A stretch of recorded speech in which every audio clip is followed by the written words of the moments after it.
Okay, can be done. So, Afrin, can you tell me which part? So, see, now this is a little bit difficult. I mean, tomorrow is your exam. By today, these people will not release anyway. Today is a Okay, I'll holidays. tell you where I'm getting stuck, sir. Even That in will be better. That will be better. Yeah. like question number 8, I was able to do it completely.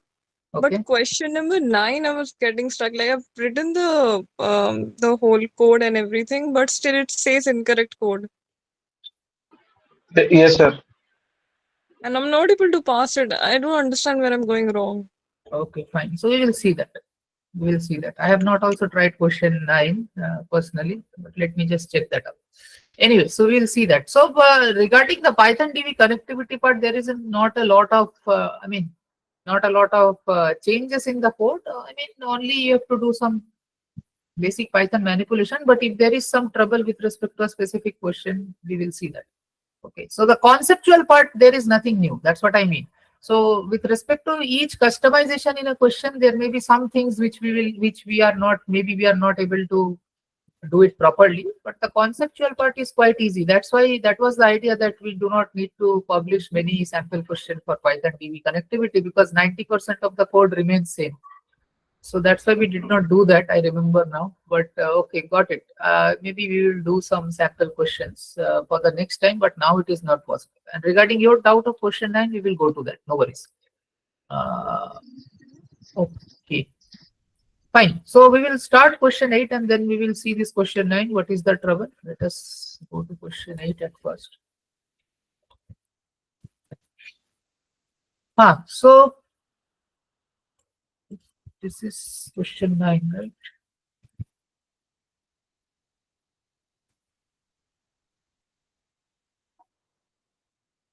Ah. So we have been given this book catalog table, and we will just have to find the x value, which is basically your, which is there in the number.txt file, and we will read the number.txt content, and then we will simply put this x value in the, I think in which column here the x is, number of published in the given year. So in the year attribute, we will just put the x value by reading it from the number.txt file, and then we will print it.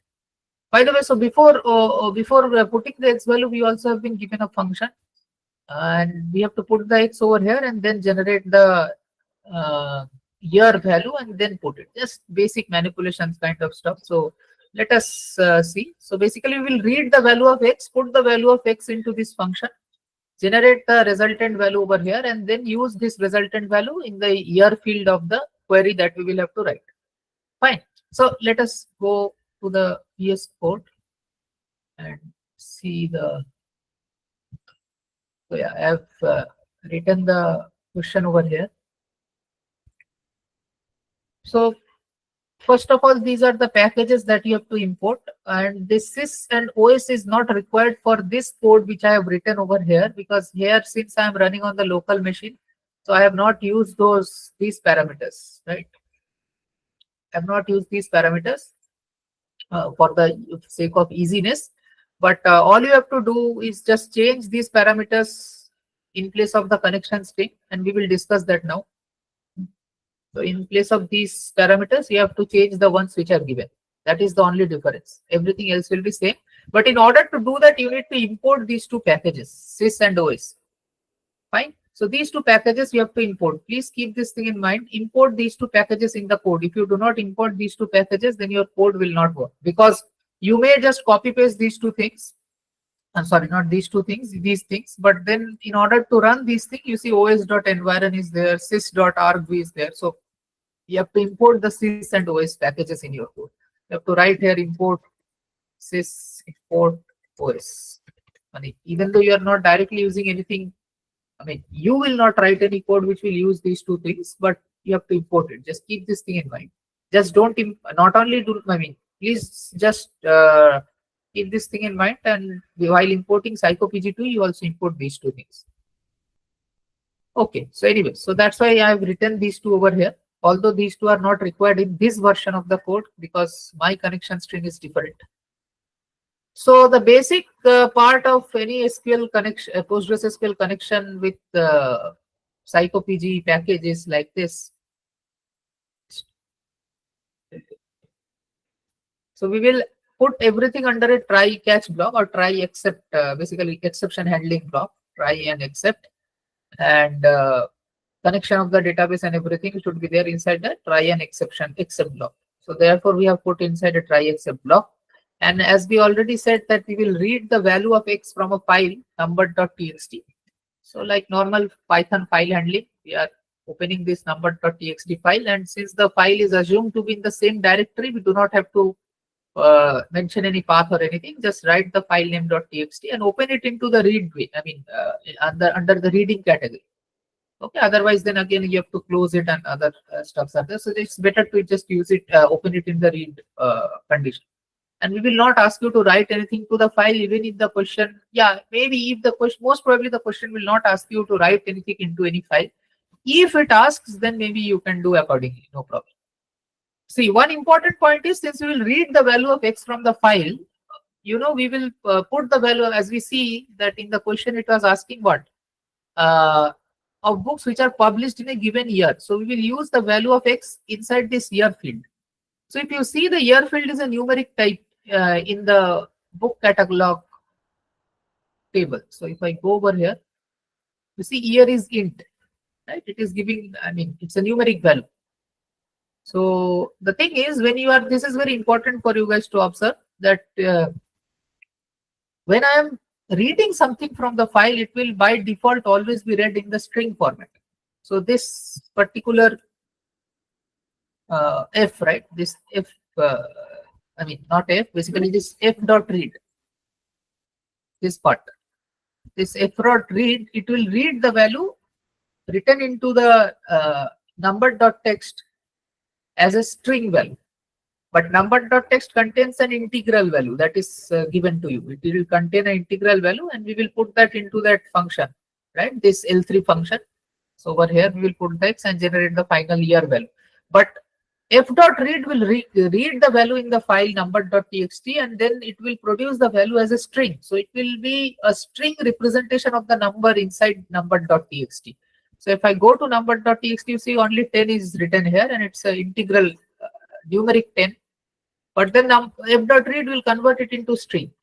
So in order to convert it into a numeric type again, this is what we do. We'll do a typecasting over here, and this strip is basically stripping out any white space, because even if you do not use it, I don't think it will give you trouble. But it is better to use strip, because maybe now it is working in your system, but in other system it might not work. I mean, depending upon the environment where you are using. I mean, there may be some white spaces coming into, I mean, while reading stuff and all of that. So it is better, it's a safe measure to use this strip function while reading any string value from the file, because it will eliminate all your white spaces and extra white spaces if present while reading. So I'm using this strip to eliminate the white spaces, extra white spaces from the red value, and then I'm converting that thing into int. So that's an explicit typecasting, and then putting it into x, right? And then finally I'm generating the value of year by, according to the given function L, we are generating that 2000 into 5 into x plus 3. So if I do not do this, I just simply write f dot read, then this will not work. So it will give you an exception. Right. So after that, what we are doing, we are using the try and except block, and then we are making a connection. So this is your first line with respect to the database connectivity, where we are making a connection with the database using the connect function. Okay. So psychopg2.connects. Inside this, these parameters are where that your os.environment part comes. So basically speaking, inside the connect function, we will have to give the database connectivity parameters. So this is the connection string. So basically, this is what we call the connection string. Actually, this can be given in the form of a string also. So basically, you can write something like str equal to, and then have over here db name equal to university.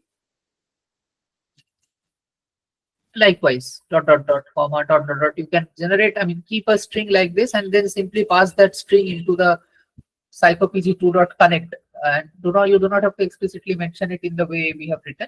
So therefore, we call it a connection string. But basically, you can write it like this also.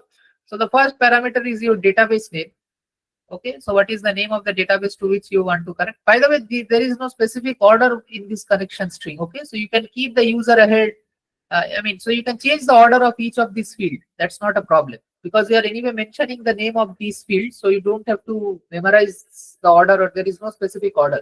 You can write the password after port and port before user, and all of that combinations are allowed.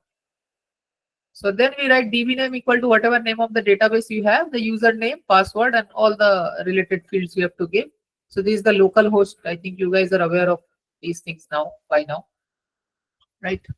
And then the connection is done. So at this point, your connection is done. If by chance the connection is not successful, then it will generate an exception.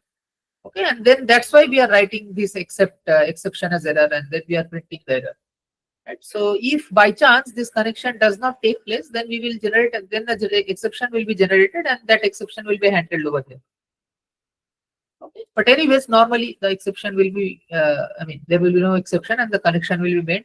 After the connection is made, this is the second important point where we are basically creating a cursor. So what is a cursor? So the thing is, any SQL query that you will write, that will have a result set. It might be a single value also, but mostly it will be a result set by writing any select query. So that in order to, or let's say even by an insert query, you are writing a sequence of insert query, right? That also can be done. You are writing a function.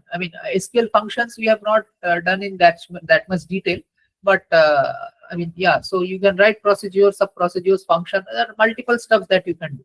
What I mean is there might be multiple sets of data in the result set, right? So in order to iterate through that, we are using a cursor. So that is the main idea behind the cursor, that the cursor represents the execution unit in order to iterate through the result set of your database connection. So therefore, we will at first generate a cursor by using the connection. So once we generate the cursor, and how to do that using this cursor function. So just 1 second, let me.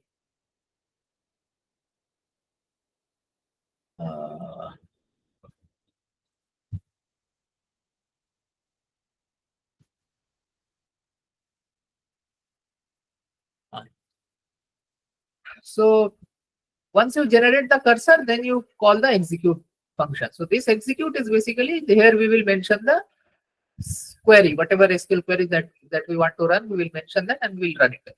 So here I personally prefer the Python's this f-string format. Is easy for me to work with. So you can do it in any kind of way.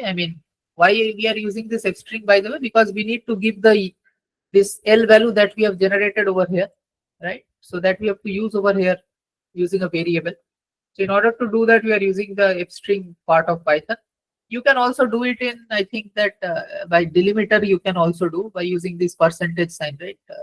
In place of this, in place of this L, you can write something like this, colon, not colon, quotes percentage. And since this is a string integral value, so you will write decimal D, and then once you close the query,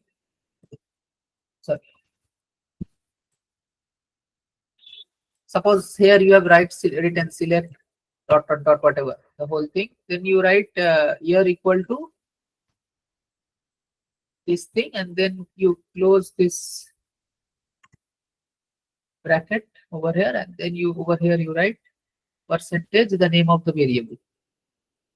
So once you close the query, then you can write percentage, the name of the variable was L, right? So yeah, so you can write it like this also. In place of this string, you can do that. I hope you guys know about it. And if the value is not an integral value and the string values, the only change you have to do is in place of %, you have to write percentage. Okay, so that is the change that you have to do. Then you can use. So the basic thing is using this delimiter also you can do. Anyway, so I prefer the f-string one because it's easy. So we are using that, and obviously select ISBN number from book catalog where year equal to this value. Okay.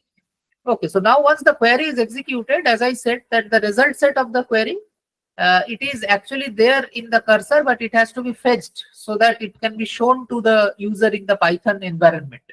So in the DBMS environment, once the execute function finishes, it is already executed in the backend. But then from the DB server, you have to bring it into the Python program where you want to show it. So in order to do that, we are using this fetch all uh, function, cursor.fetch all. So it will bring all the data, all the result set from the database. Whatever is the resultant data set, it will bring. And we can also use fetch one and fetch many. So I hope you guys know all of that. Fetch one will bring only one, the first. So let's say there are 10 records in the select query result. So from that only the first one will be brought if I write cursor.fetch one. If I write cursor.fetch many, so in that fetch many is a parameterized function. So you have to give the parameter which basically states how many how many rows you want to print. So cursor.fetch many will bring, let's say, whatever number of parameter you give. So cursor.fetch many 10 will give 10 rows, 10 first rows from the result set. So yeah, here we are bringing cursor.fetch all, which will bring the full result set as stored. It will store it into the records variable. Now, what is this records variable? Records variable is nothing but a list of tuples. So whatever tuples you have in the table, here it will be stored in a list. So all the tuples of the select query will be stored as a list of tuples in the record. So records is a list where the items of the list are tuples. And each of these tuples are basically the records that you have in the table. So basically this for item in records, the item will mean each tuple in the list. Okay, so each tuple in the list. So in this case, ISBN number is the only field that we are printing. So let me just delete this. So yeah, ISBN number is the only field that we are printing. So that's why fetch all will bring all the ISBN number as a list of tuples.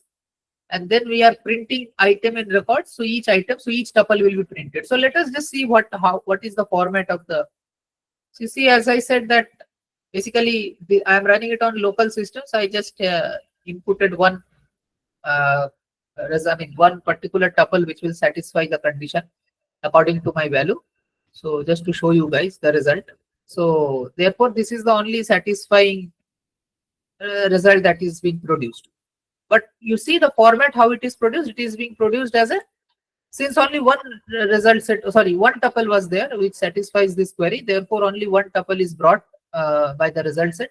This for item in record. So only one item was there, so that item is being printed. But see, this item is printed as a tuple, right? Why? Because as I said earlier, so your records will contain records is basically a list of tuples. So since it is a list of tuples and we are iterating through the records by using item, item is basically in each iteration, item is nothing but a tuple.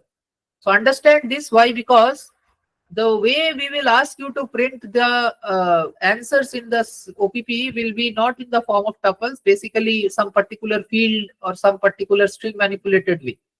So in order to get that, you have to understand what is the format in which these records are getting generated, and then you have to do the manipulation accordingly. So you see, records is basically, item is basically a tuple. Now, if I want to extract the first value out of this tuple, right, because there is only one value. Let's say there is after comma, there would have been something else. So let's say ISBN number, comma, year. Okay. Let's say this year field does. So then if I execute this, you see now two fields are getting generated. So now I can, if I want to extract the second one, I can write one. Oh, sorry.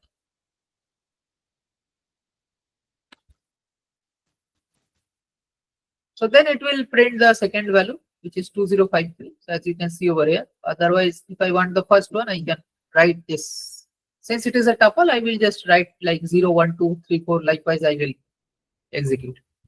So now I got the particular value, right? And then I can do whatever is being asked.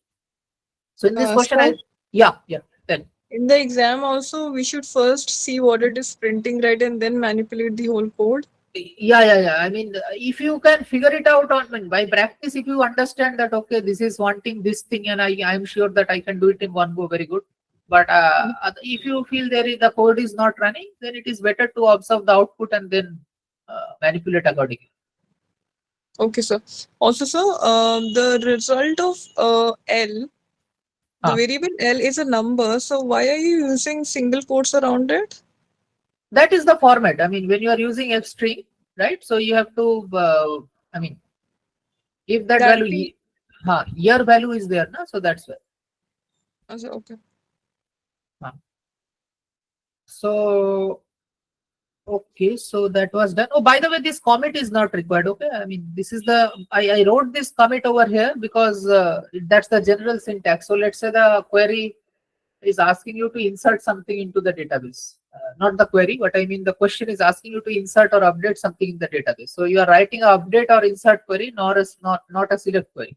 So in such a situation, this commit will be required. If you do not do the connection.commit, so then it will not work. Okay, so please be aware of that. So it just because that is the normal, I mean, these are the steps to write a connectivity program. That's why I have mentioned this connection.commit. But for select query, it is not required because we are not making any changes in the database to be committed. Committed uh, into the DB. So that's why we don't have to do this connection.commit in case of select query. But even if you write it, it will not harm you. So it's fine. So, okay, so this is done. I think what were they asking in the question? You have to iterate through the list and print each value separately. Okay, so they are just asking you to print each value separately. So you see here, they are asking it in this manner. If you print it in the form of tuple, although you have done all the intellectual part correctly, but still you will not get marks just because your format was not correct. So you cannot just write uh, for items in record print items. You cannot do that. You have to write for items in record print item 0 or items 1 or whatever field that you are printing. Okay. Fine. So then we are basically closing the connection by in the finally block, right? So this is just normal closing. That's it. So Hello. now, yeah, say. Sir, in SACO PG2 connection, we'll have to write DB name, list DB, and username Postgres like that So that in will exam. correct. So that's where I was coming next. So in exam, you do not have to write these things explicitly. Why? Because these things will already be given from our side in the backend system. So how that will be done is, so that's where I was coming here. So how that will be done is, that will be done by these lines of code. So now we have understood the code. But so basically, in order to connect to the DB, we have to give this. I mean, we are writing this field, right? Explicitly, what is the DB name, what is the password, what is the user. But in an automated environment, we cannot do that because all the questions will be executed by a automated system. And then we have to basically therefore find a way to input these parameters of database, user, password, host, all these parameters we have to input into each of the students program. I mean, you guys' program, it's in an automated way, right? So this is the way to do that. And that's why we use this thing. So this PG user, PG password, as you can see, PG host, all of these are what? Can someone tell me? What are these things? PG user, PG password in caps, capital letters. It gets from the OS environment, the NB config file. Correct. So these are environment variables, and it is basically in the operating system you have these variables. So when your Postgres is installed, this PG password, PG users are basically environment variables or configuration variables, which are which will run in the background of the, not background, which are basically attributes of the Postgres server which is running in the operating system. So even if you do not understand any of that, do not worry. So basically these are, assume that these are system parameters which you can set automatically, and then every time you run the connection, you basically make a connection, the system will take this value from the environment variable. So whatever PG user, so if I set the PG user environment variable to be a particular username, maybe Postgres, maybe whatever user you have created in your database, so then PG user variable will store that username. So every time you make a connection, you do not have to write the let's say username again and again, you can just take it from the PG user variable. Or let's say sometimes you will not be aware of what is the user at this time. So in order to take the current latest user, you do not have to explicitly know what is the user. You can just take it from the PG user variable, right? But that is something different, and since this is not a part of our course, that's why we did not discuss this. But this PG user, PG passwords, all these things you can set. Maybe after your exam you can check. This is just one line command. In command line you will just write set. If you are using Linux, it is a little bit different, but anyways, so you will, in Linux it is set, in I think Windows it is I forget whatever it is. So in PG, so you like set PG user equal to whatever is the name, Postgres, set PG password equal to whatever password you want to give. So like this you set in the command line, and then all these variables will be set to a specific value. And then we can write exactly these lines of code, which is written over here, these os.environment.get. So we can use this thing to pick the value from there. So this PG password, like in this case, will store whatever password you have given. And since os.environment.get is taking it from the PG password environment variable, it will take that value and put it into password. Okay, so essentially this is the same thing, but this is done in an automated manner. So every time we run a student script, so you guys will submit the script, right? So every time we run one of your submitted script, the PG user, PG password, PG host, PG port, all these things will change automatically. And so every time the system in the backend will execute your code, it will execute with new values of each of these variables. Okay, so this is I just gave you a basic idea of how these things are so that you can relate with what these are. Okay, so as you asked the question, do we have to write the connection string like this in the exam? No, you do not have to write like this. Here I am writing because I'm running on my system. Here also I could have done that. I mean, here also I could have written os.environment.get. But in order to do that, I have to then go to my command line and set all of these variables to the proper value. I did not do that. I could have done that. Maybe that would have been better. But anyways, I think the idea is clear. So just in the connection string, copy paste this whole part. Don't have to worry about anything else. Write your psychopg2.connect, and inside the connect function, you just copy paste this whole thing. And then you do not have to worry about anything else. So copy this whole thing and paste it over here in this place. Just replace it, copy paste it, and then you continue with your code like normal. Okay, so that is anyone has any? Yeah. Sir, in your code, in the F string you have put the single quotes around the variable, but in my code I haven't done that, and still the code is working. It will work, no problem. It will work. Okay, it will work because that is F string. If you give it in this manner, it is anyway converted into variable and it will run. So don't worry about that. Okay. Okay, sir. So that was one thing. Anyone has still any doubt in this connection string part? os.environment, these things.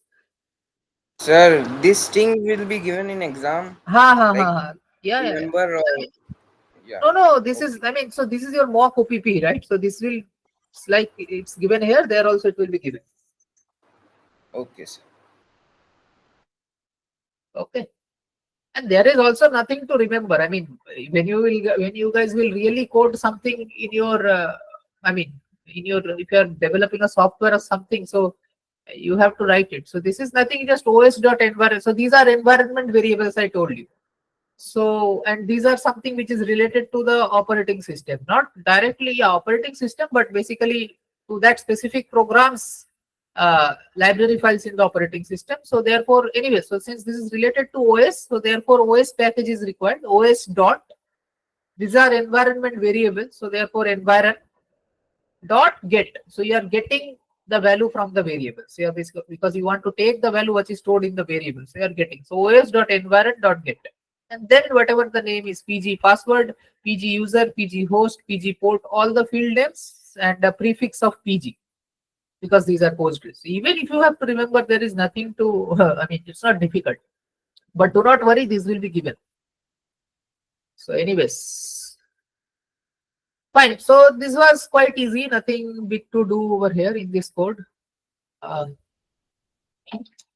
by the way, so anyone has any doubt in any part of this code, or let's say anything with respect to this code? Any doubt with respect to OPP, how it will be given? I have one doubt. Go ahead. Sir, we should write all code in try, or we can write code in normal way.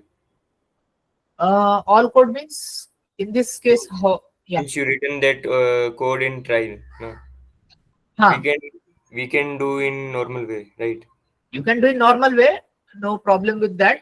You can just directly write the connection string and do it normally without try catch. But it is set to do it in the try catch manner so that it is easier for you to detect if there is problem in any one of the lines of the code. So if the connection is not working and you are thinking that maybe I have done some wrong string manipulation, so then you will feel difficulty. But yeah, you can do it in the without try catch block, no problem with that. Only if you feel difficulty later on, then that's your trouble. Okay, thank you.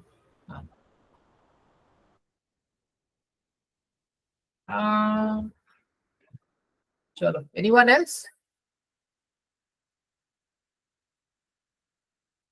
Fine. So next we will go to the next part of the, I think question 9. One of you asked. So you must write a Python program to output the name of the main referee for a given match date. Okay. The input to your program is a file named date.txt. Okay. That has the match date as the first word of the file. That has the match date as the, okay. So basically your program must assume that date.txt resides in the same folder. Okay. The output name has to be formatted as follows. Fine. So basically, again, similar kind of program structure. There is a file given, in that some data is given. You have to read it and then use it in the query. So let me modify the last program only accordingly. So this is on which database? FlishDB, right? Match. So FlishDB.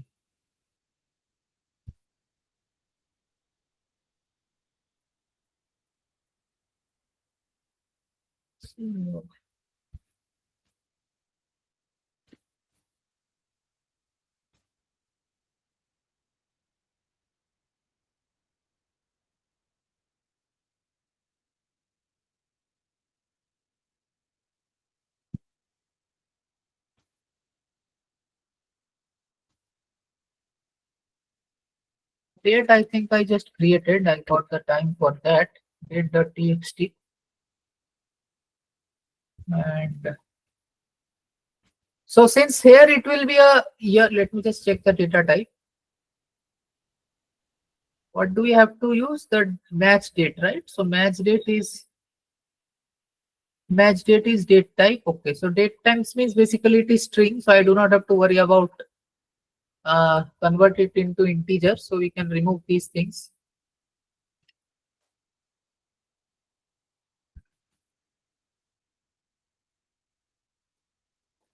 Strip, maybe you can keep it, but I will remove as of now. So f.read, this is date, and this is not required. Connection psycho pg, this is FlishDB. So these parameters are particular to my system, so don't worry about that. Anyways, you guys will use the connection string that will be given to you in the OPP. Okay, so then we have to write the query. Fine. So what is the question asking?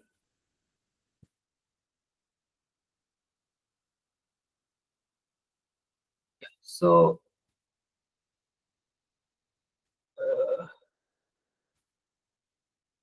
for a given match date, the input to your program name of the main referee for a given match date.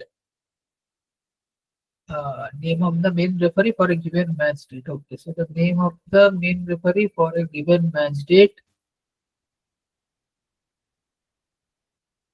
So this is the main referee's name, or not name, referee ID. I think already it was submitted by Piyush. So this is the main referee name, referee ID, because this arrow is pointing to referee ID. So this is a foreign key. So main referee ID, we need match referee table, we need referees table, and date, right? So date, match date is here in the matches. So we need these three tables to write the query. So what will be the query? I need to print what? Main referee name. So select, let's say, r dot name.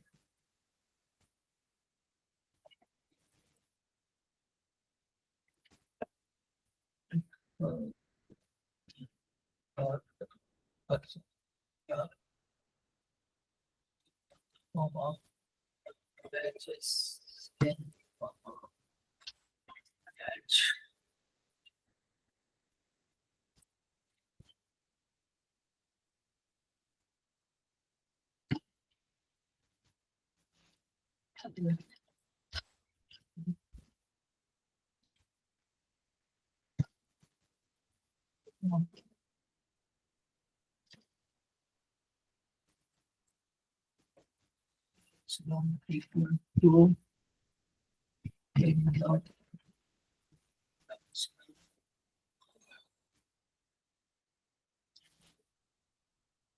r dot query equal to r dot query ID. Right. So three joinings are done. Now I have to see the name and sorry, date, right? So the date has to be given. Date is in m dot, sorry, match date. Okay, so the match date we have to give, and this is date field. So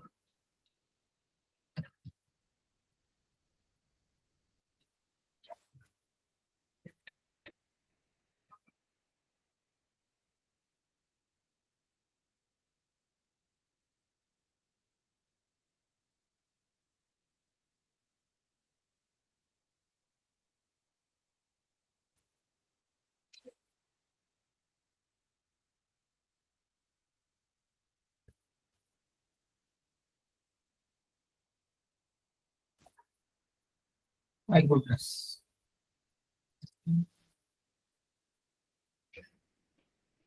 So, okay, so we have this query, select r dot name from referee r, matches n, match referee is mr, where mr dot match number equal to n dot match number, and mr dot referee equal to r dot referee ID.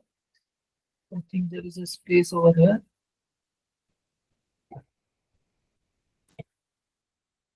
Dot referee ID. Date dot match date equal to date. Yeah, I think it's fine. So, Huh. sir, from table referees, not referee. Referees, sir. Referees, there is a S. Yes, sir. Thanks. Referees. So this is the query that we have written. Next, what it is asking. Okay, we will fetch all on the basis of this. No problem there. And for items in record, so let me just print it. By the way, okay, so then I need to have some values which will satisfy, right? Because Name from referees. huh? We need to get the name and then make it in the form of last name and initial or first name. That we will do, but before that, let me just see the printing, I mean, step by step. So the value that I put inside date.txt, I think this thing value we have 25 December 2012. This was the value I think I inserted. Let me just check it.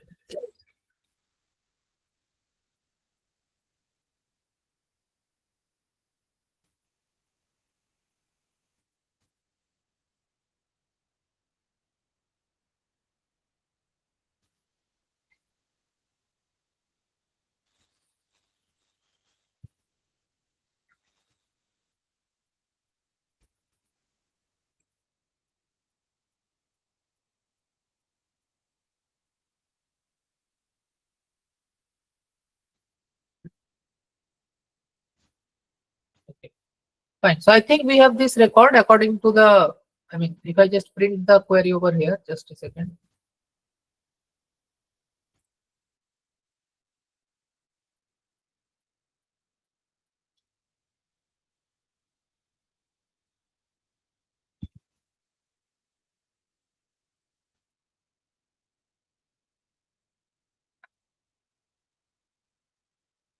Student this date field.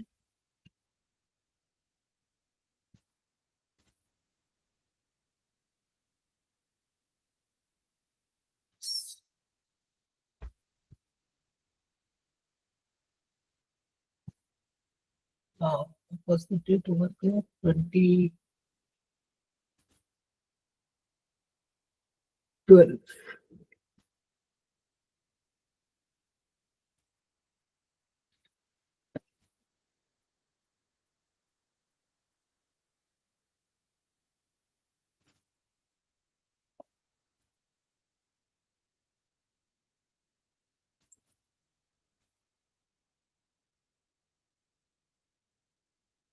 Let me check this. Otherwise, I have to take the insert statement.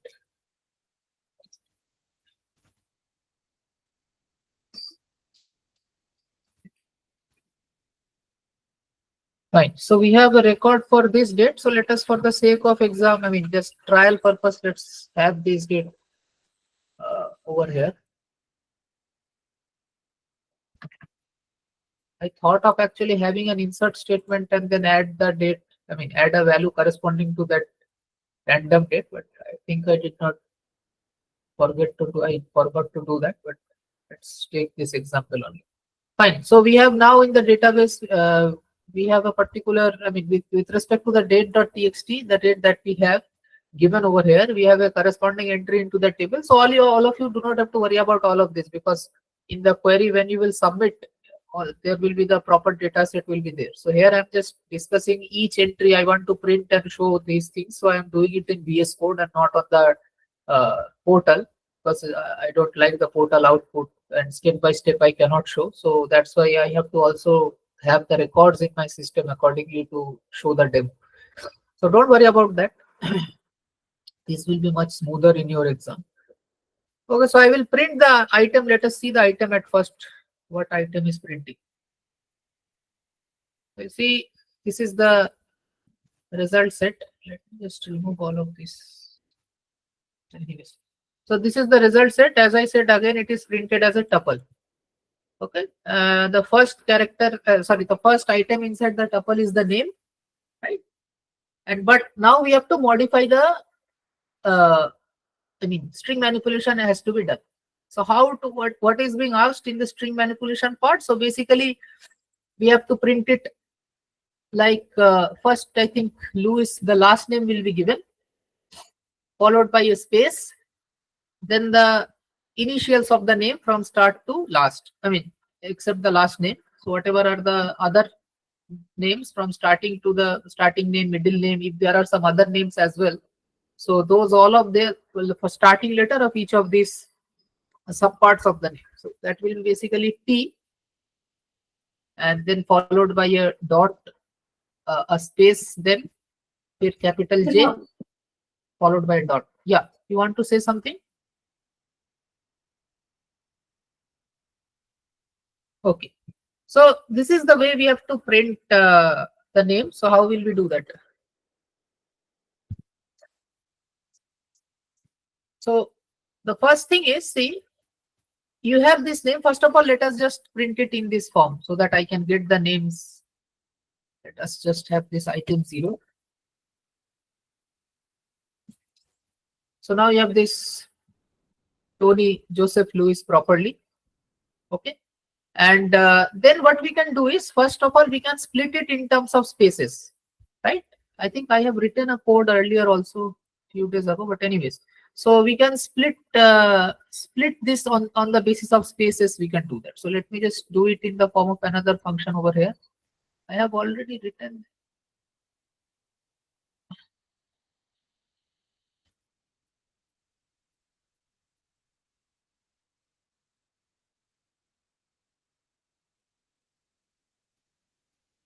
Yeah. Right.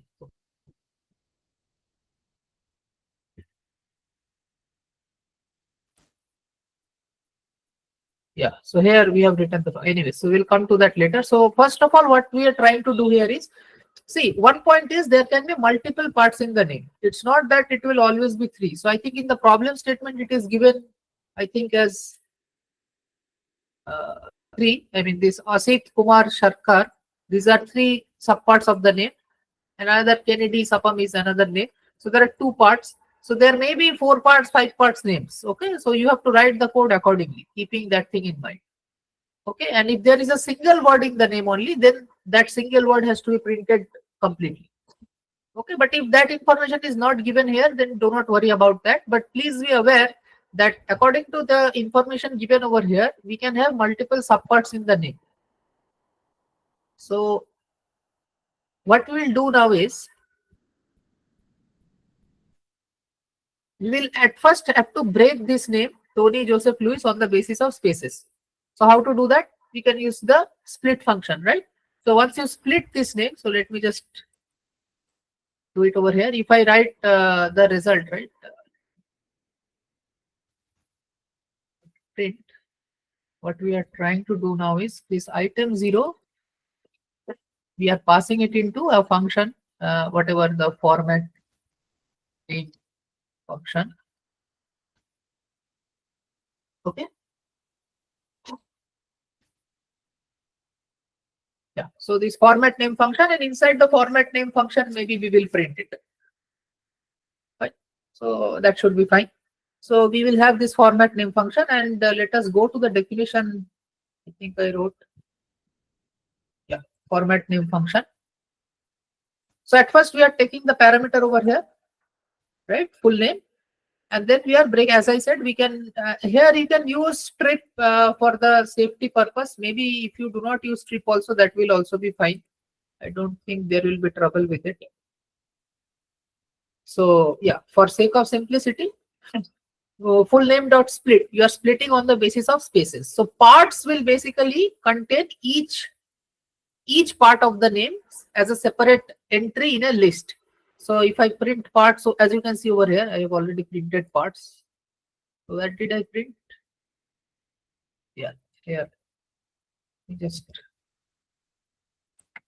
this is the more appropriate part away. So here I'm printing the parts, as you can see. So this is the parts that is created. Once that is done, what we are doing is we will now put the condition. So the first of all, what can be there? The first thing is there can be, I mean, the name can be empty. So in fact, this is not required. We can just remove this thing. It's not required. Name will not be empty. Yeah. So the first thing is there can be a single name only. Okay, so parts can be, the length of parts can be equal to 1. So what does that mean? That means only a single name is given. So only, let's say, Satyendra is given. So if that is the case, then what will you do? So you will basically print the whole. But this information is not explicitly given in the code, and therefore you don't have to worry. We will not judge you on the basis of this, but I have just implemented it in this manner. So don't worry. So we are here. I am printing it as the name Satyendra completely. If there is no subname, surname given or middle name given, then the whole name, whatever is given, will be printed as it is. So that is the condition. So that condition we are implementing in line number 5. Okay. parts 0. So as you can see, only if one name is given, the first, whatever, the 0th index will be completely put into the, I mean, it will be returned. So by the way, let me just modify this, since here we are printing. So let me just write print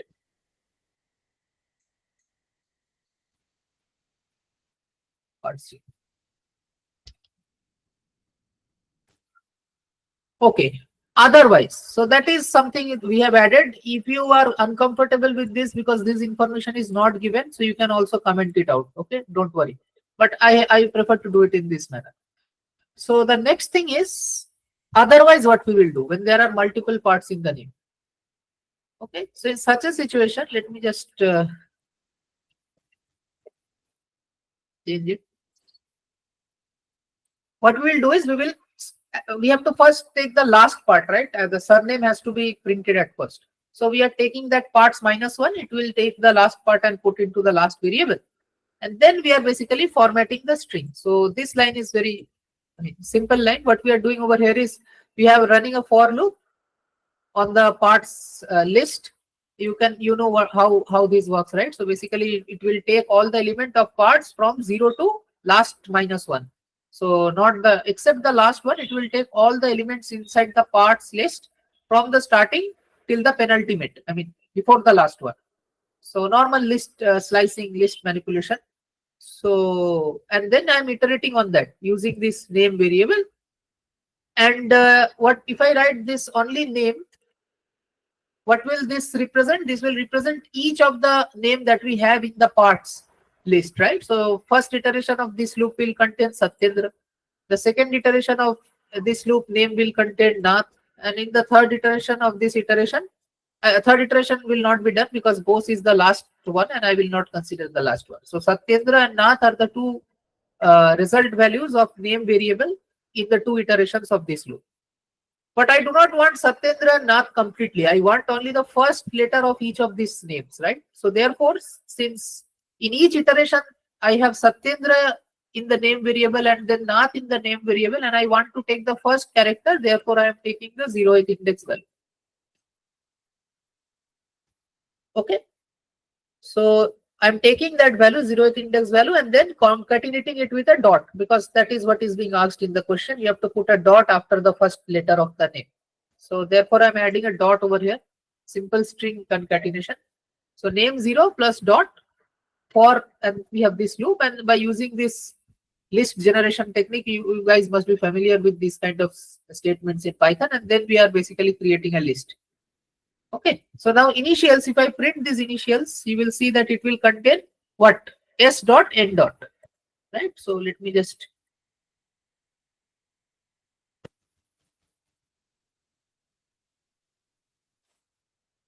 so this is the list. S dot and N dot are the two entries that we have. Now what we have to do, basically we need to take each of these entry from this newly generated initials list and place it, I mean concatenate with the last name that we already got. So therefore this is again the normal F string formatting. What we are doing is simply printing the last variable, then adding a space, right? Then we have this space over here. One space is given.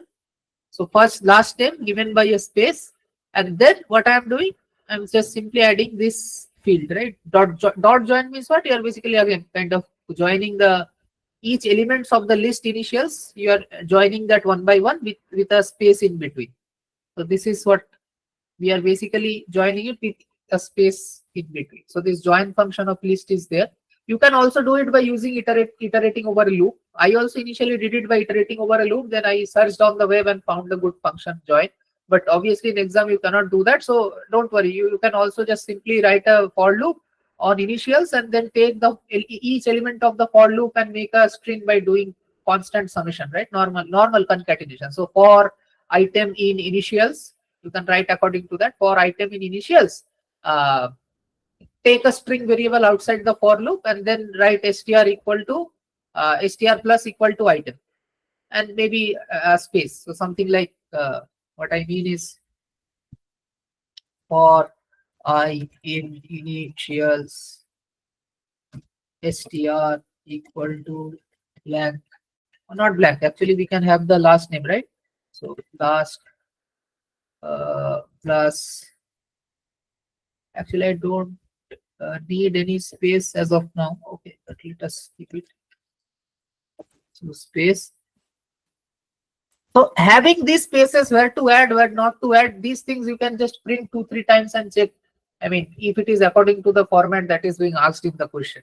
So last plus space and then for I in initials, and then you can write str plus str equal to str plus I.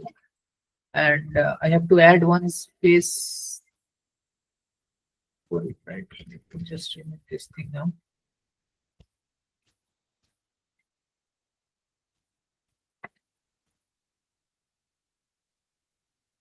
Fine. So one space dot.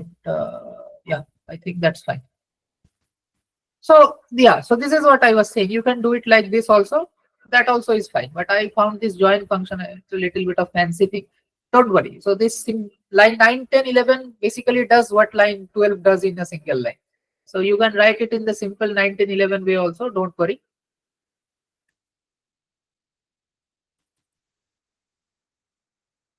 So actually, let me just keep that for if someone wants to try that out. I will just comment it.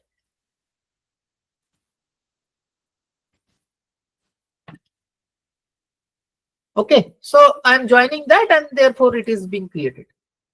Okay, just run it once again. So boss is dot end dot. Now in this part, anyone has doubt?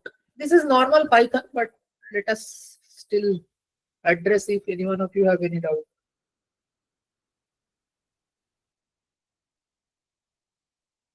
Fine, right? Okay. So now I have this method and maybe I will copy paste this thing.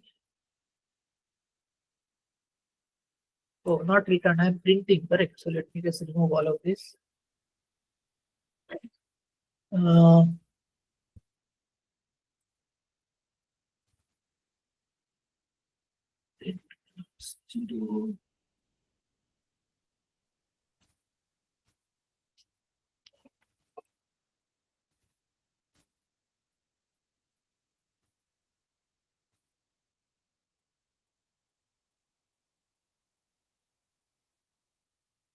Okay, so let me just keep this thing in the same cell.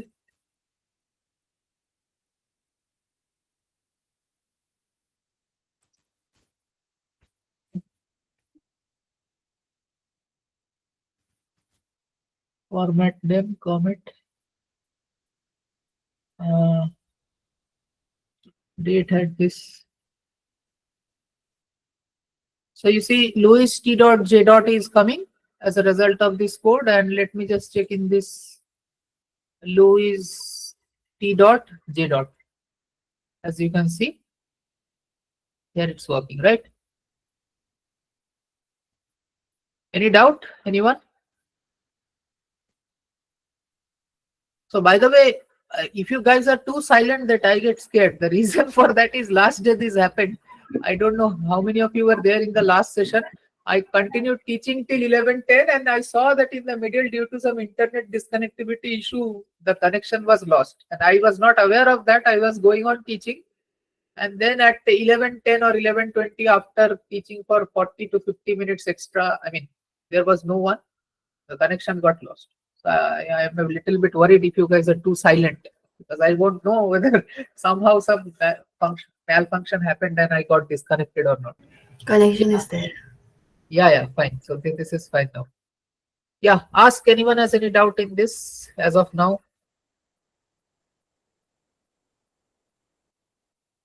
No, sir. Chalo. So those of you who are saying that it's not running, I hope you can try this code. I suppose it should work properly. Let me just also do that. Let me see what happens in the portal.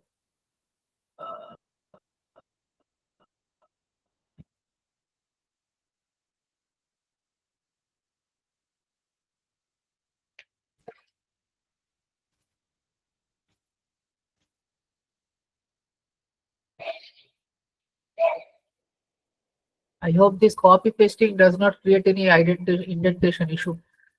That is something very painful to solve.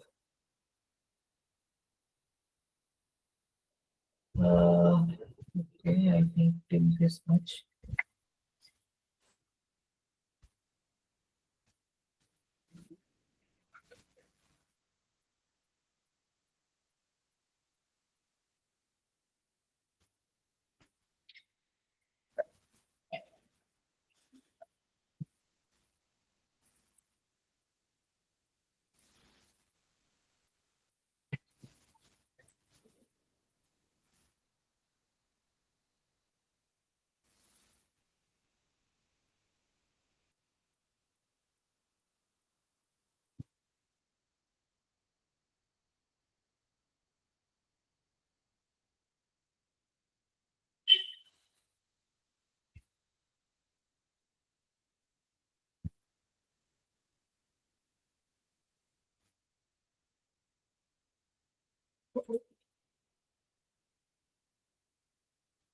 Except for the face on this line.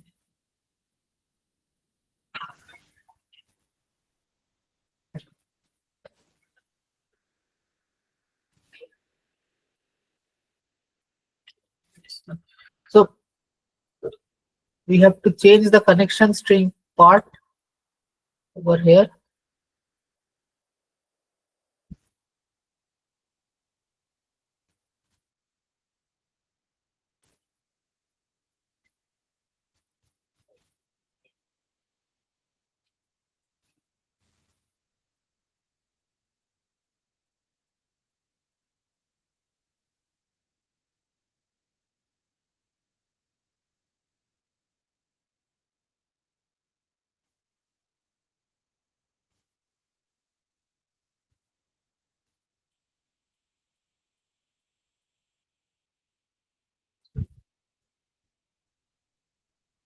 Oh, this is quite painful.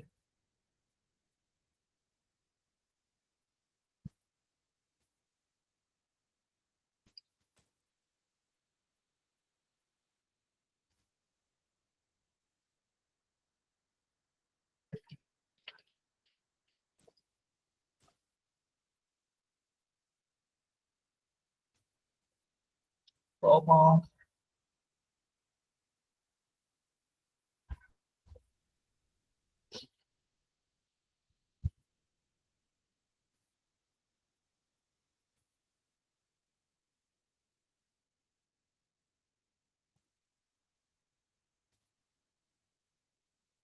Let's have a test run so that the result does not go away.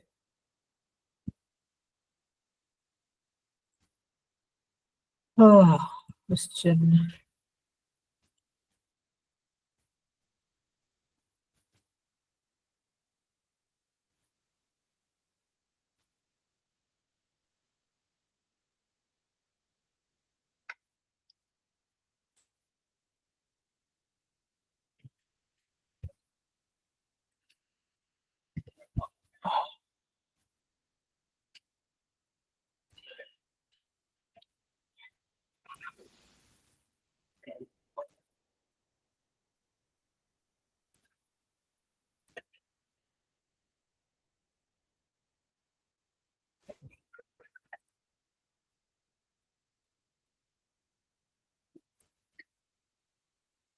Fine. So did I put all the things properly? I think so. Try.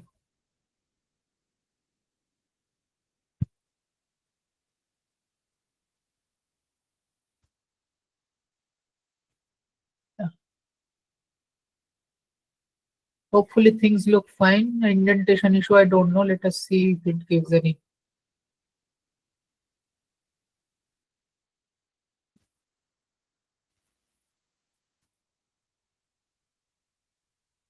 Incorrect code. Oh, acha. Oh, sorry. I'm using main method, right?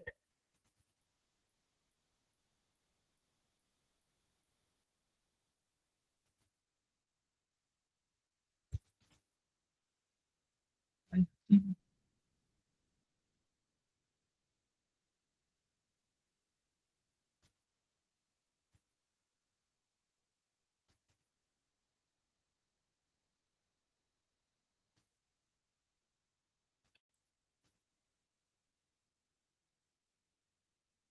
So while you guys submitted, I think you guys did not write the main method, right? Just simply, how did you guys work with it? Any prior instruction was given? Not hard for the database name in a program because the program will allow us to define database instance for evaluation.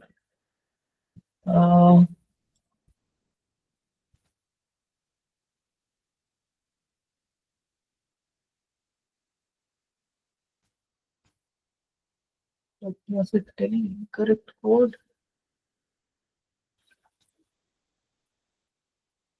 Indentation error. Unindented does not match any other indentation portions. Sir, we Acha. don't write main This. main method.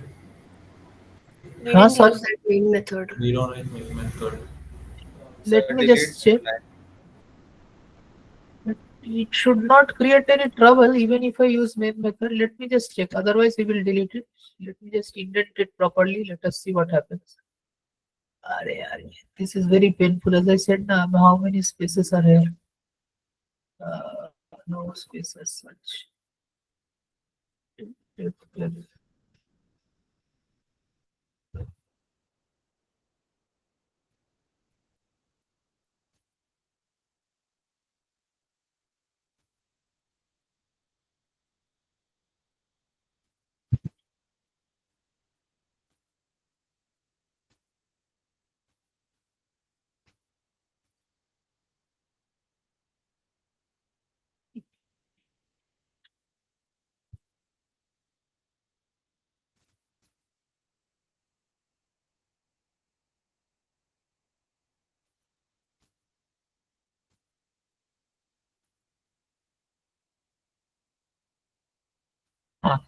You see, now it is fine. It was because of indentation error, and I already suspected that. I don't like, therefore, doing code on this portal, and I feel very sorry for you guys that you have to write on this.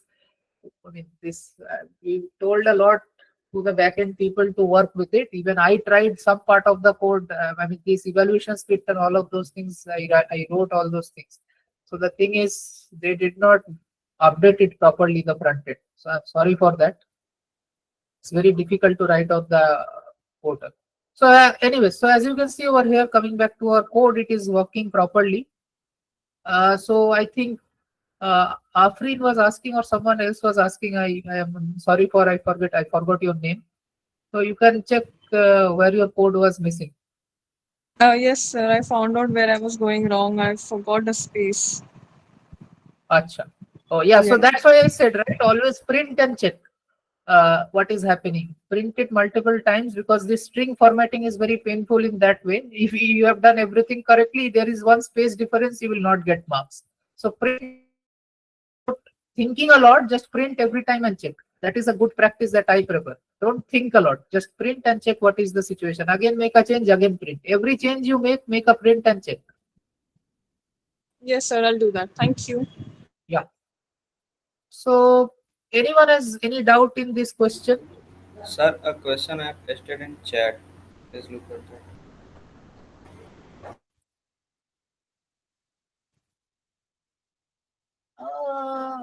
What is this query? That question only.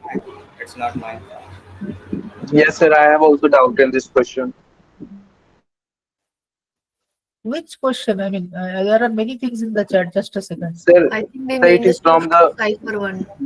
ID in week coding. week 7 practice assignment 2. Yes, sir. This is. Week 7 practice assignment 2. Sir, hello. Tell. In this question, public test passed, but private test not passed. In this question. Oh, is it It's so? saying it. I think because after due date only they show private test cases. Yes, sir. Sorry. What? I did not get. After the due date is passed, then only private test cases it shows. Acha. So, but doesn't it show anything? Submitted or something will be shown It at least, shows right? public test cases if they have passed or not. Okay. We have been told if 100% of the public test cases are passing, then most probably all of the private test cases will pass as well. Yeah. Okay, thanks. So yeah, as your friend said, it will be shown after the deadline. By the way, what is the deadline? Oh, deadline has passed. That's why it is not. But now it should It show, is right? it will show at 11:59 Oh, it is 11:59. today. Okay. No, sir. Week 7 question. Acha, week 7 question you are talking about. Arey yaar. Yes, last I think that practice assignment has December 31 first. last. Yeah. So this one, right? Yes, sir. Yes, Yeah. sir. Yeah. So what is it? What is the issue about? Let me just read the question. I think that you have to. Acha, chalo. To print an encoding of the IDs of teams whose jersey color at home is different from the jersey color when they play away from. Okay. By the way, how will you write this query? Just a brief explanation.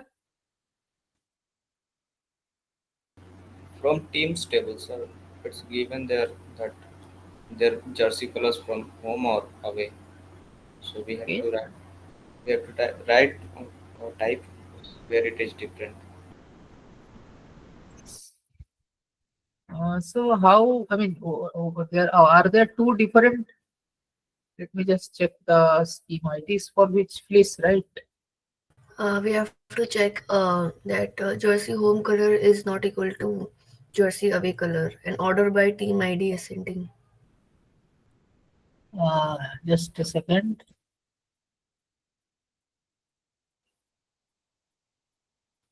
Team ID should be team, right?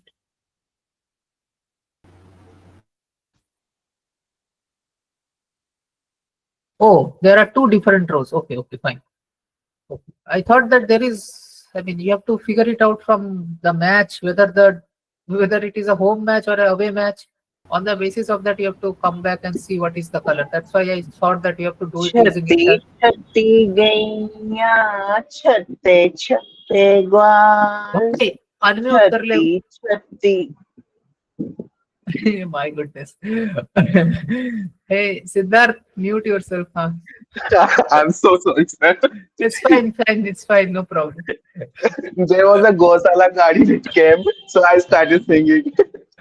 It's fine. I'm so sorry. No. These puns are required sometimes. It's good. The encoding must be using a shift cipher, which is detailed below.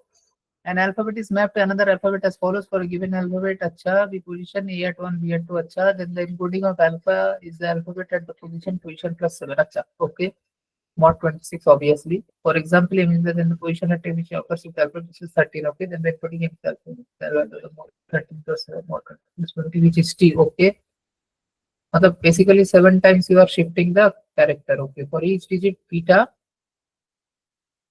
encoding is beta plus 7 mod 10. For example, acha, mod 10. Acha. The ID should be listed in the ascending order before performing the encoding. Okay. Each line in the output of the program must correspond to one row retrieved from the table.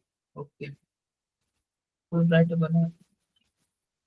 So basically, if you get that, you take the IDs, you print it using ASC ascending, so order by ASC, where jersey home is not equal to jersey whatever that guessed. Order by IDs ASC, you do that, so you get the IDs. After that, what you have to do? You have to do the encoding of the IDs, right? Encoding of the IDs. So you have to encode the IDs. So by the way, let me check what is this ID.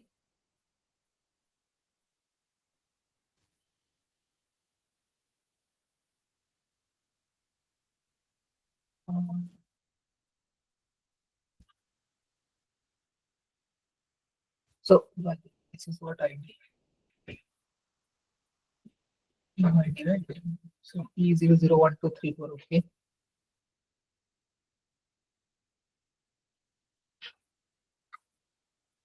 Okay. Yeah. So what is the problem? Now I got the question. Sir, the problem is the encoding part. So Where team ID T001, I encoded a T from the ID, and the rest I am encoding that 001. It is showing that it is a string, not int. So if you are doing it in the wrong format, it will show you it is string. Obviously, the same thing I already told, right? In this part, whenever you are working with any this here, why did I do this thing? Integer, right? When we are reading from file, or we are basically operating on DB and taking some value from the DB and putting it here. So writing a program on that, there will be some format change. So anytime you see that there is a format change, or it is showing you that this is integer, this is string, this is that, convert it and then print and then operate upon it. What is the trouble? Sir, I converted, but still not showing error.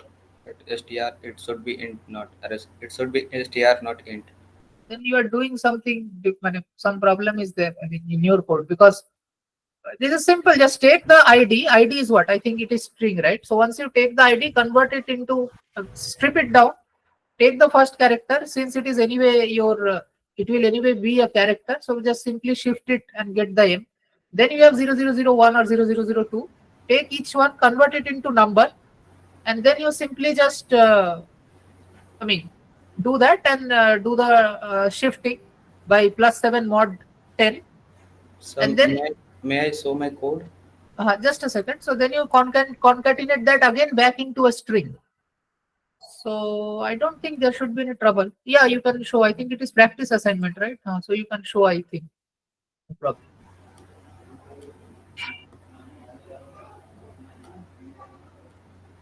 So by the way, has anyone got this thing correct, or is it a problem for everyone? I got it correct. I got it correct. Chalo, then as I told. Sir, look at this. Here I am getting. I think you copy paste the code in the chat section. That should be better. No, that was okay. Okay. No, this code. Don't share your screen now. Okay. In the meantime, anyone else has any doubt? Anywhere else? Any topics? Otherwise, I will go to SQL then. Some SQL queries. No, sir.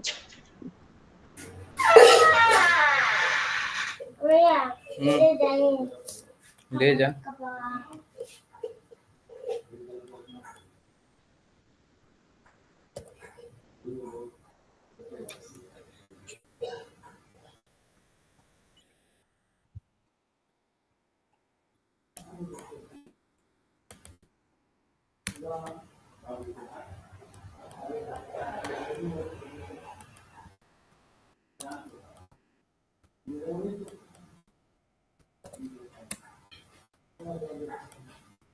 This is where I'm getting problem in the last two lines.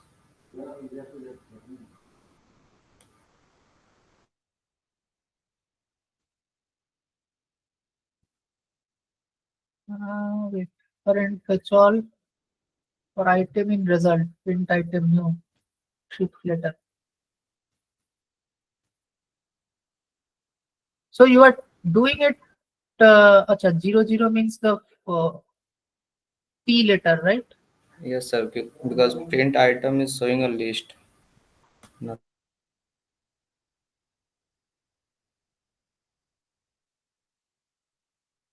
Item will show you a not item will result is what?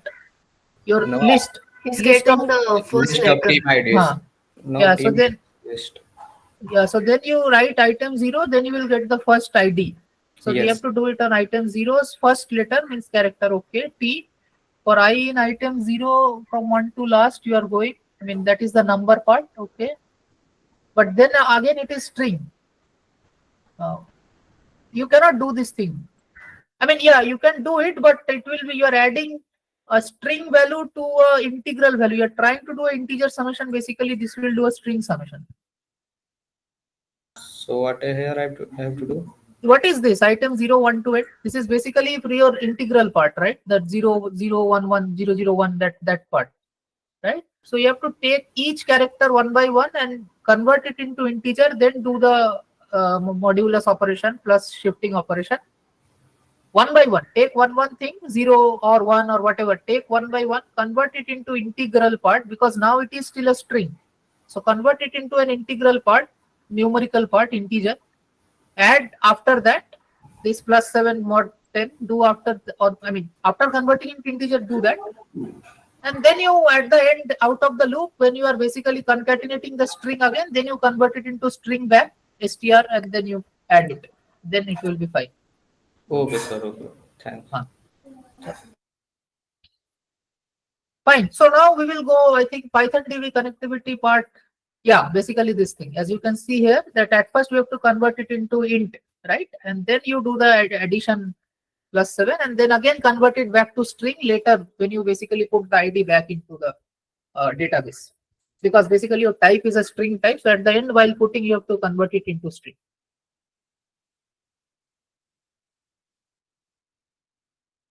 Chalo, so we will now do some SQL.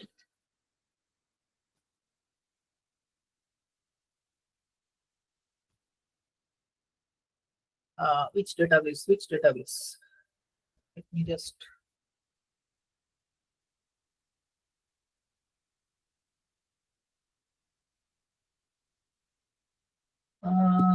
Yes, sir, eShop, because there were no practice question on eShop. Oh, eShop. eShop, I also do not have. Let me just install it then.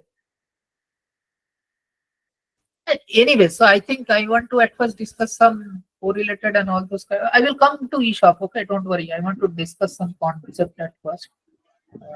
Okay, sir. So let's come to the list database.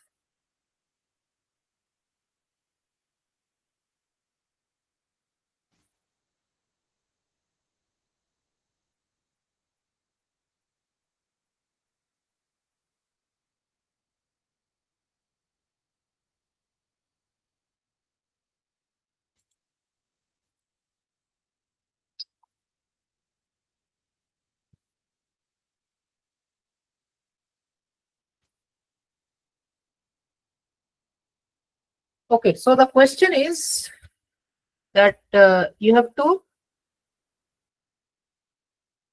find out the details of persons who have not issued books.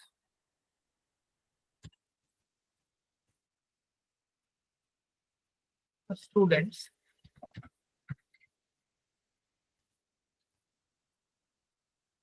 What kind of query would be, how can we solve this?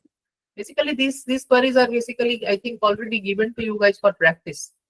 So can someone tell me what, just, you don't have to tell the query.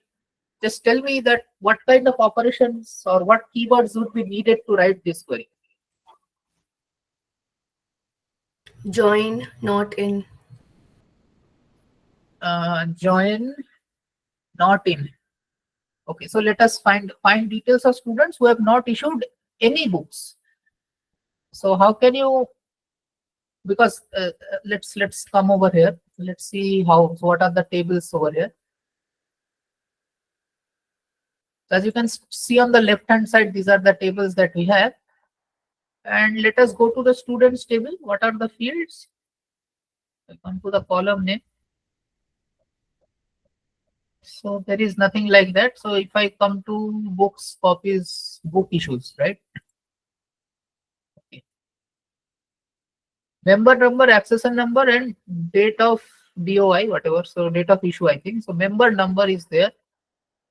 Let me just go to the diagram. That would be better, I think, right? So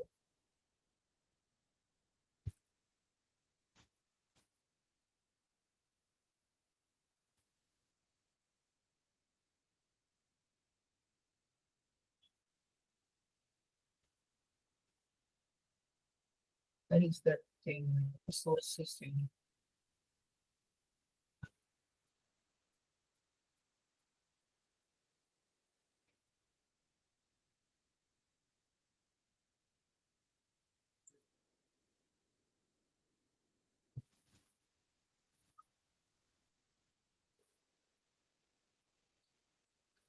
Fine. So I have this. We have this book catalog, Title, publisher, here we do not have. Book issue, member number is there for members, right? And from members, we have this roll number, which is coming to the student table. Is there any other way? No, right? So basically, these three tables will be involved: book issue, members, and students. Correct.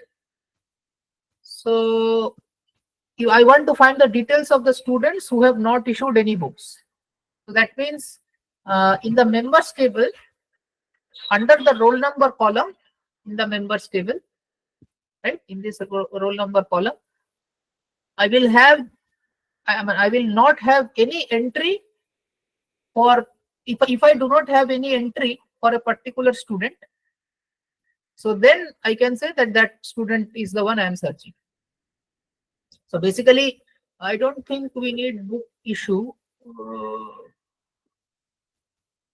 Maybe because we have the member. Oh, no, yeah. Anyways, book issue would be needed because all members does not guarantee that each member have done a book issue. So yeah, so we would need the members and book issue also, and students also.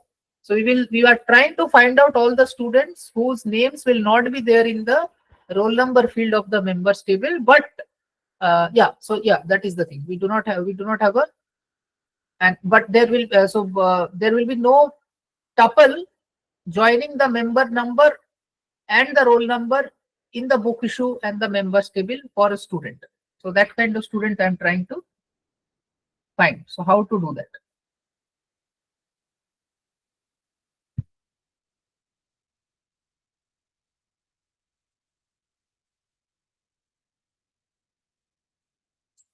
Any so let's say any keyword that you need to just give me a keyword what kind of keyword, so can you do it using set union operations, set intersection, so set operations?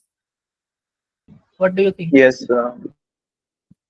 We can do it using set operation. So always when you have to do set operation, so see, these are the important points. When we are asking you a question, we have to figure out which part of SQL tools we will use. Should we use correlated query? Should we use subquery? Should we use set operation? Obviously, there are multiple solutions in most cases. You can use multiple tools, but some specific identification problems are there that you can identify that, okay, this problem can be done using this method only, or basically easily, not only, I would say this method easily.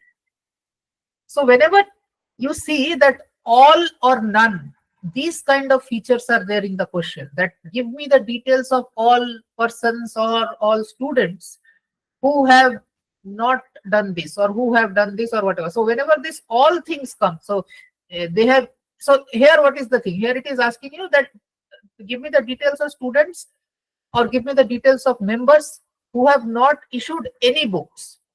So that means not a single book is issued by them.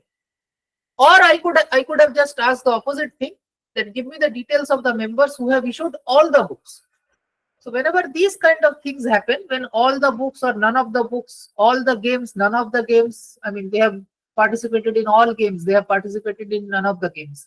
Like these kind of questions are asked.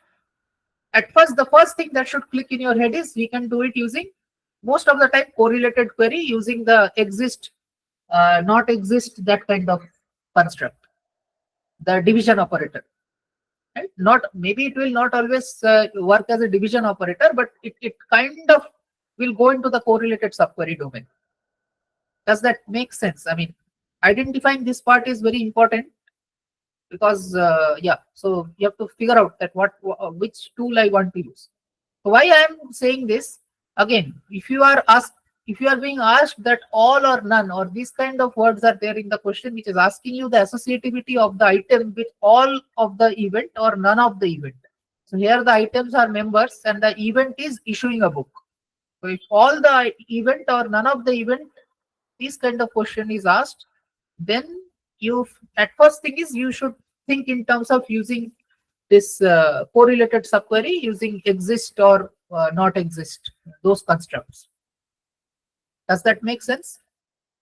Okay, now we will figure out how to do that. By the way, so anyone wants to say something that I have also done it using this way or some other ideas? Anything else? Anyone, input from anyone else? The question is this thing. And the keyword is this thing, any books. This any books means actually implicitly means that none of the books. Right? Because not issued any means what? Not issued any means that he has not issued even one book. So that means he has issued none of the books. So whenever this none of the or all of the comes, always think in terms of correlated subquery. So anyway, so let us go into it and solve it. First of all, we will make it a little bit easier, and let us at first do it using members, and then I will come to how to do it using students. Right? Because then I would only need two tables, and then we can already just figure out that if the roll number is there in the student, just make a join statement and then make another join and see whether the roll number is there for that member number. Then it is a student. Anyway, so at first do it using two tables for easiness. So what we will try to do now here is, let us go back to the year diagram. So book issue and members. As of now, forget the student thing. We will come to the student later. Only one condition has to be added, right? So if you figure out which members have not issued any books, you can also figure out of those members how many of them are student. Because the one who will be student will have a not null roll number field. So you can just check that condition. If roll number and just add an and condition with the query that we will write and put a roll number not null, then you can figure out that this is a student.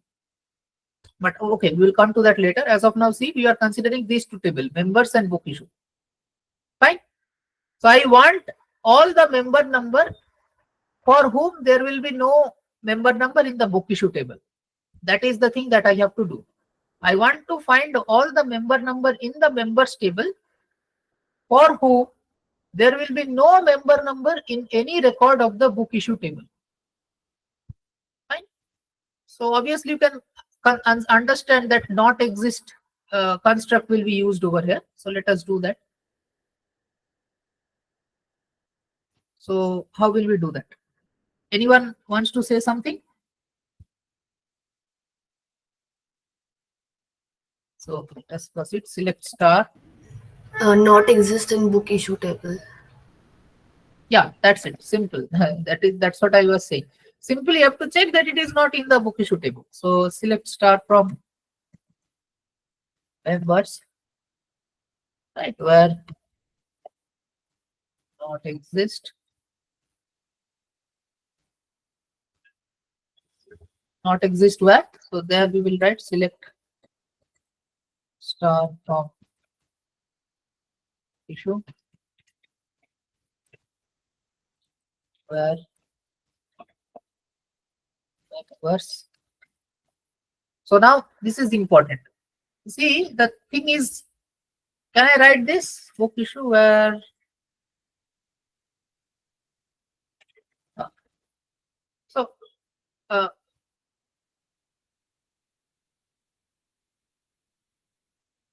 that's where just a second. If I write like this, I think we need to match on member number. I have no idea. I don't want to say that now. So yeah, that's the point I was trying to ask. So if I write something like this, that select star from members where not exist, select star from book issue. So book issue table will basically have all the records for each issue. And I said that I don't want, and I want the members whose entry will not be there in the book issue table. So that means select star from book issue has all the entry of the book issue table. And I want members whose entries are not there. So that means where not exist. So then this should work, right? Is there any problem? Will it work? Let us see. Afrin, I think if I'm not wrong, you already answered it, but let us go like this. Yashvi. Yashvi, okay, yeah, Yashvi, thanks. So this is not, it is not generating any tuples, right? Although maybe simply thinking it might seem that it should work, that I want to find the members whose entries are not there, and therefore I have used where not exist, and where it should not be there, it should not be there in the book issue table. So therefore select star from book issue. That's it. So it should work, but it will not work. The reason for that is I am not doing it. When I am iterating sorry, when I'm executing this query, this should work on member by member basis, right? It should work on a member by member basis. Since when I'm executing whatever I've written on the screen, it does not do that on a member by member basis. When I write select star from members, okay, you select all the entries from the member table for which there does not exist select star from book issue table. This does not make any meaning itself, right? Because I am not selecting a particular tuple of the members table and I am not checking for that tuple whether the entry exists in book issue table or not. That's not what I'm doing in this query. I'm doing it just on the complete table basis. I'm not doing it on the member by member basis. So in order to do it by member basis, we have to add something over here, right? So therefore we call this correlated subquery. Obviously we are having a subquery over here. You can see it openly that I have a parenthesis and we are adding a subquery. But why do we call it correlated? Because normal subquery are independent. Whatever you are writing in the inner query, the result set of that will be required by the outer query. But the working of the inner query is independent of the outer query in a normal subquery. When you are writing a normal subquery, the inner query works independently of the outer query. But in a correlated subquery, the inner query will work on the basis of the outer query. How? What do we mean by on the basis of? It actually means that for each, it's like a nested for loop. So that's the example I like to use every time I talk about correlated subquery. It's like a nested for loop. So if I have for I equal to 1 to j and j equal to I to n, so for every value of I, j will iterate, right? For every value of I, j will iterate from I to n, right? So likewise, for every value of the outer query, for every member of the outer query, my inner query must execute. So how to achieve that thing? Here I have not yet achieved that. So in order to do that, what we will do is we have to add the member features, right? Where member features means what? The member number. So where member number, I think what was the member number and member number. Member number. So this is outside, right? Members dot member number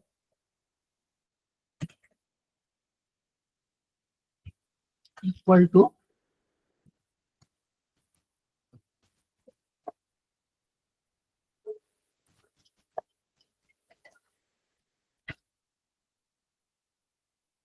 fine. That's it.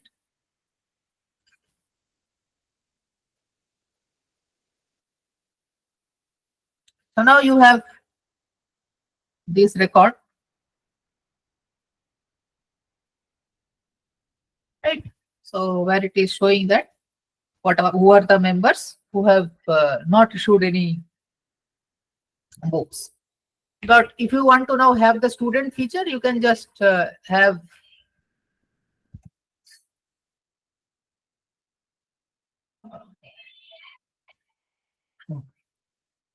on this table, you can have again another subquery. You can do it in many way. I want to do it in a subquery kind of way. So therefore I'm doing it like this. Select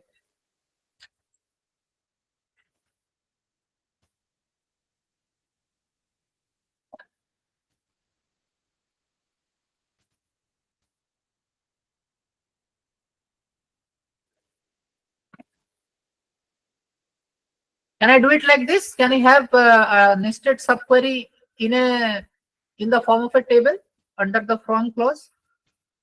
Let me ask this question. So what I mean is select star from over here as, let's say, any name tab or whatever. I want to give a table name. So tab 1. Right?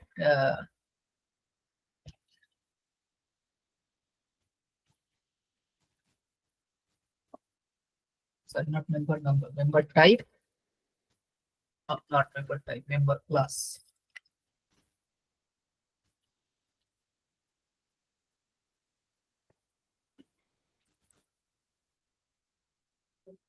Will this work? What do you think?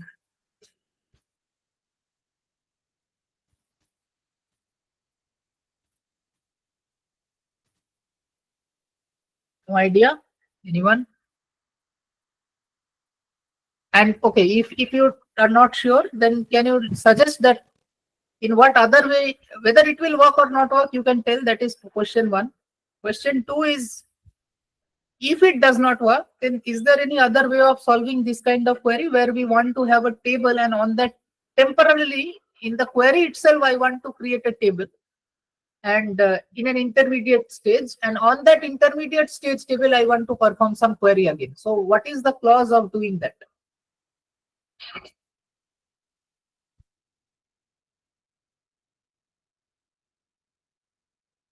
Any idea of that? That I will not tell because I think Piyush discussed that. I don't know. Having? Having, no.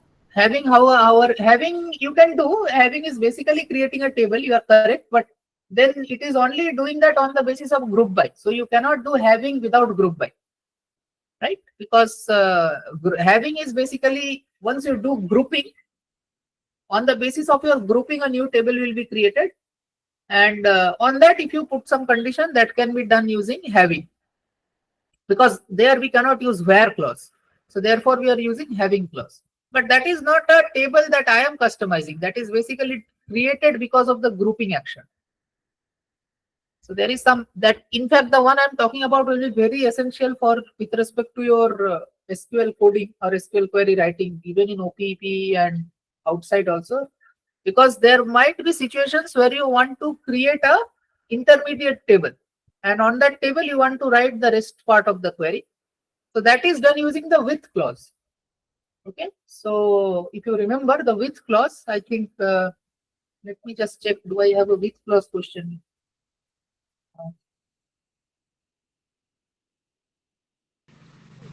Can we use union? Okay, so just you can see the question over here, right? So how can you use union? Sorry. Yeah, can you can suggest me that if you have any idea, you can tell me that how can we use union. See, I would tell one thing. Whenever you are trying to use set operations, right? Union, intersection, that will always be on the basis of two conditions parallelly. Keep this thing in mind. Identify this thing. I mean, when you are doing SQL, this is the important part. Simply doing SQL, it will not help you. You have to identify which questions can be solved by which types of tools in SQL.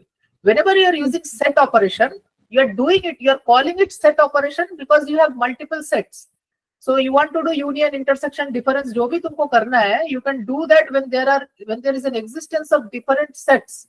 Now, what do we mean by different sets? There will be the existence of different conditions. Like example, show me the details of all the courses which are common in spring 2023 and winter, or let's say fall of 2024. So there are two things. Now you can do union or intersection. Got the point? So Yes. here you do not have any such multiple conditions. Yes. Okay. Got it. Okay. So yeah. Anyone? With clause. I was just checking if I have a with clause, then I will do the next question on with. Just give me 1 minute. Then I will come back to. In the meantime, if someone interested, run this. I am yet not run it because there is another part within it. I want to discuss that. But write this and see whether it is running or not. Sir, it works. I tried. Sorry? It works, sir. I tried. Now do this thing. Delete this. Now try.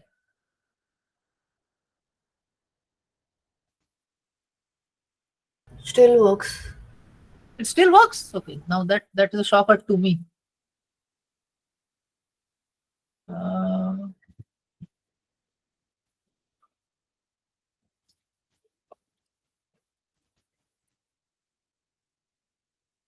It's not work, right? That's why I got shocked. It should not work actually. Yeah. Yeah. So figure out why this is happening. Comment on this. So this is the mistake I did in one of my interview questions. So that's why I prefer to do it whenever I am doing SQL. I prefer to discuss this thing because this is a very, very silly, dumb mistake, and you can write very difficult queries.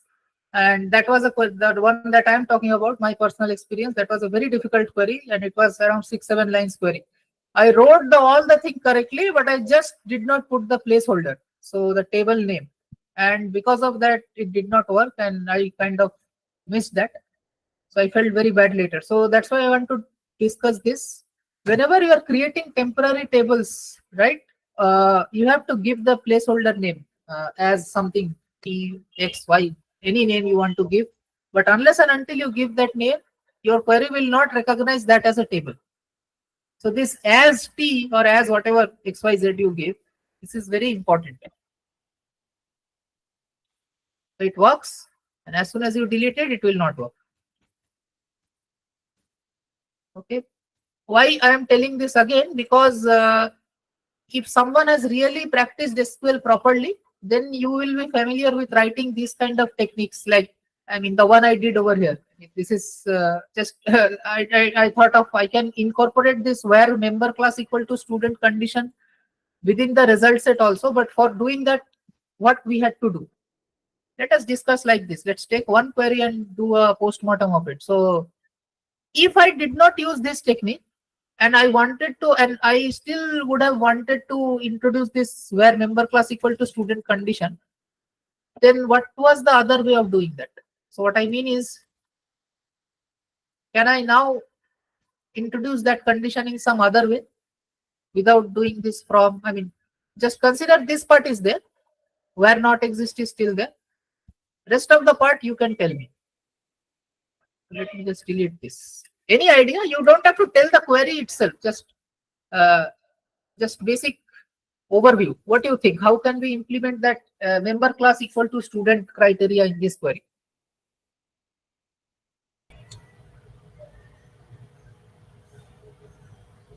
And where should I put and? Over here? And member, what was the, I think, Member class. member class, right? Huh.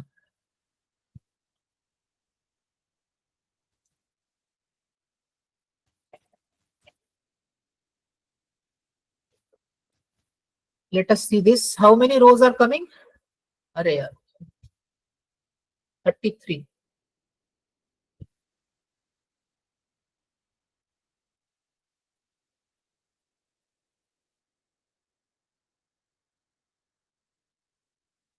Nice. So it's working, no problem with this.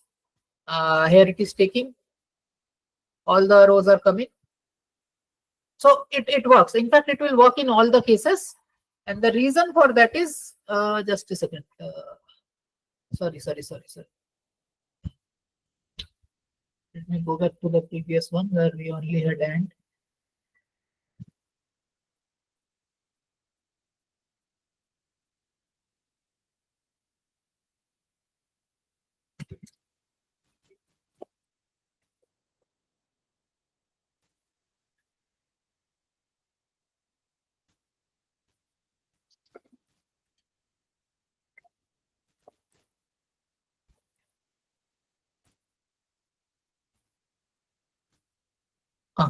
So here why it is working, because I mean you might think that okay it should work, but the thing is there are some intricacies over here. So when you are using where not exist, so therefore at this point when not exist is used, so in the subquery, the correlated this inner query, it is generating a table, right? Select star, therefore it will generate a table. On that table you are using where not exist. So fine. So where not exist means there should not exist any rows. So that means I'm basically trying to find out for each of the member outside, there should not exist in the any row inside the result set of the inner query. That is the only true false. So basically where not exist will generate a Boolean condition, true or false, right? So at this point, the thing is select star from members and here you have the student and before this and, what is the condition of and or not, all this kind of logical operator, that on both sides should be a Boolean condition. So that is the thing you should take care, that on both sides of the AND operator should be a Boolean condition. So member class equal to student is a Boolean condition. You are checking for this. And this whole thing is a Boolean condition till this point. Right? Because where not exist will generate a Boolean condition that exist or not exist. So on the table created by the select star from book issue, where members.member number equal to book issue.member number. So it will work over here, no problem. But let us say if I would have done a group by clause, can I do add? Let's say even here, this is not possible for where not exist, but let us say just asking in a random query, once you have done group by, can you do and after that or not? No. So that is very important, because once you have done group by, then only way to add any condition is using the having clause. Keep this thing in mind, because this is very essential for your OPPE. You might think that, okay, I will do group by. You will get the flavor of doing a group by from the question. You will do the group by, and then you will see that in the question one condition is also given. Mark these words. I am very seriously saying, because many of you will make this mistake in some SQL queries, right? And for this OPP is also this is important, because some questions are like that. So when you are using group by, please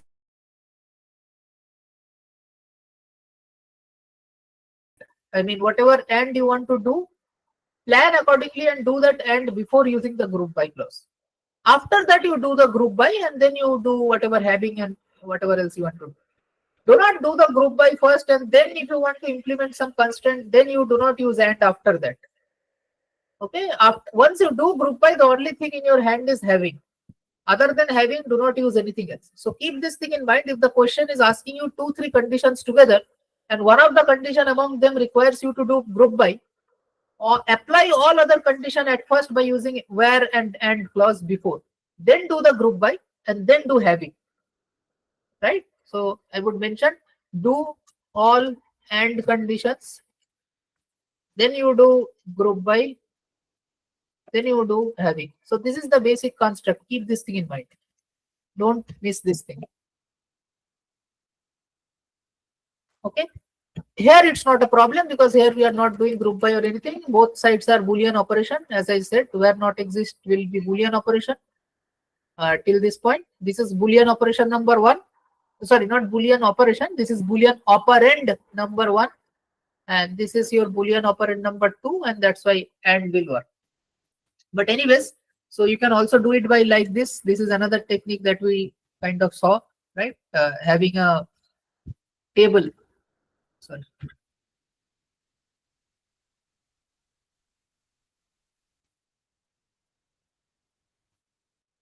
Select star from. So yeah, anyway, so we had that table and we saw that it is getting printed. So now we will discuss another question. Yeah, I think someone asked something. Go ahead, ask. What is the difference between in and exist? Like you can change it, or like you can use them interchangeably. No, not at all. In and exist are completely different. So what I just told you, what is exist doing? Exist is checking the existence of rows where not exist, and then I have written this subquery that in this question, right? So select star from book issue, whatever. So basically select this inner query will return a set of rows because it is a select operation. Exist will check only the existence of rows. So where not exist any rows or where exist rows. So, but in will not check any rows or anything. In is basically attribute checking. So if I want to check if the name, or let's say if the publishers are let's say some specific publishers, let's say Pearson, let's say Oxford, Penguin, whatever.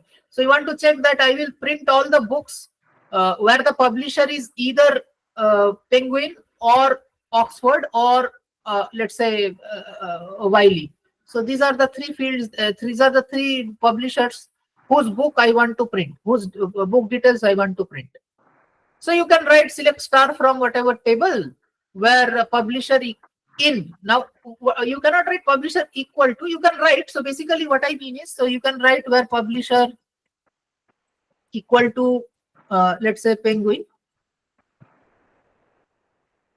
or publisher equal to Oxford, right? Likewise, you can do this or operation multiple times, or again publisher equal to dot dot dot. I'm not writing. So this is equivalent to your Publisher in the tuple. correct. So that is equivalent to your publisher in, and then you add all the things together, right? But Oxford. like I So, have used like there were a few questions where I used these two things interchangeably. It works. no. Just we have to select the specific attributes from both the like after in operand and like after in operation the second operand and first operand both have same attributes when except and not in both. No, see, that's what I'm saying. In always work with attribute. You have used it in case of attribute. I have not tried exist for attributes. I don't know what it will generate, but I don't think it should. But the main property of exist is it will take the existence of tuples in a table row. So it will check existence of rows. Okay. So exist will mostly be used in correlated or inner subqueries. Yeah. So that is the point. And in is used for attributes. Okay, so keep that thing in mind. If it is working, so in will never work for tuples. That is for sure. So you cannot interchange in the place of where exist. That is not possible. Okay, but exist, whether it works in case of in or not, that I have not tried. I don't know.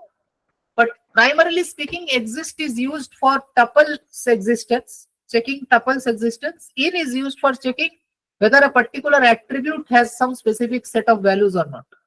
Whether the attribute is in some specific set of values or not. So as I told that this is the equivalent, or joining multiple or is equivalent to in clause, and not exist is used for membership checking of multiple rows. Okay. Yeah. So yeah. Okay, so I will do one example with the with clause, then maybe we can stop it. But that example is so big, I don't want to do.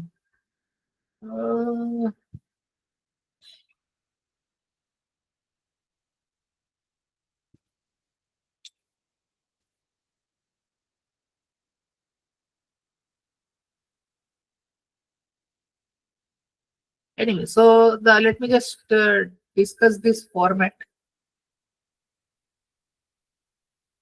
Suppose I want to create a table. What I was saying is with clause, how this with clause work is, use this thing. It is a good tool.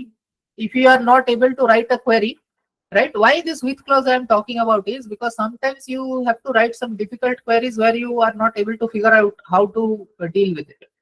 So you break it down into piece by piece structure. Okay, so I will do this first, then on that I will do this, then on that I will do this. So in order to do this, I mean, step by step, you need to have a table, an intermediate table. Unless and until you have an intermediate table, you cannot again reapply some conditions on that. I hope you are getting what I'm trying to say. You have been given a very difficult query that you have to write, and you are not able to figure that out, that how I can write the whole query in one go, basically in one statement.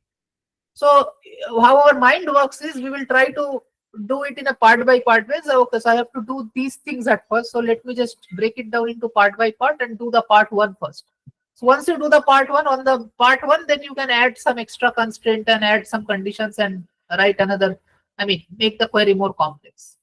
But in order to do that, once you are able to write the small part, you need to store that small part of the query, that is the result set of the small part of the query, into some place, right? Into some temporary table.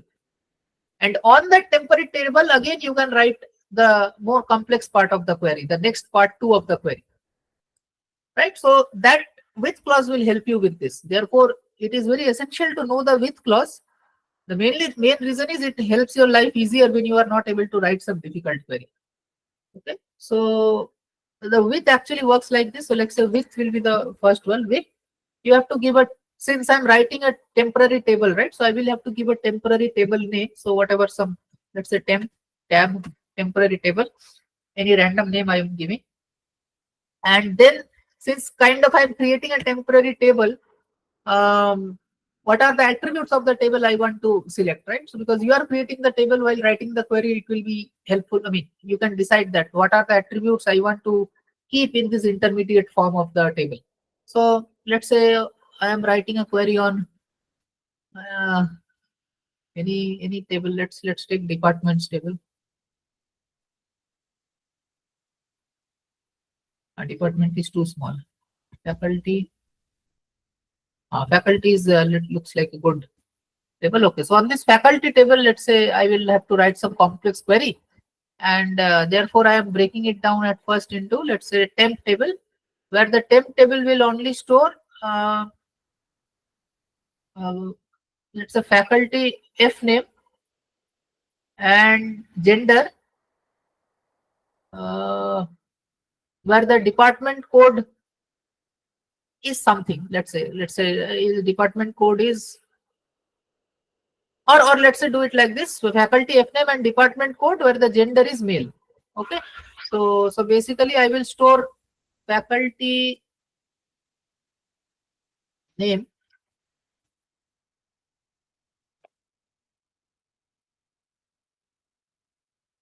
or let's say not faculty, you give it a name F name, first name, comma, another name is, I think, department I said right, department code, so dip code.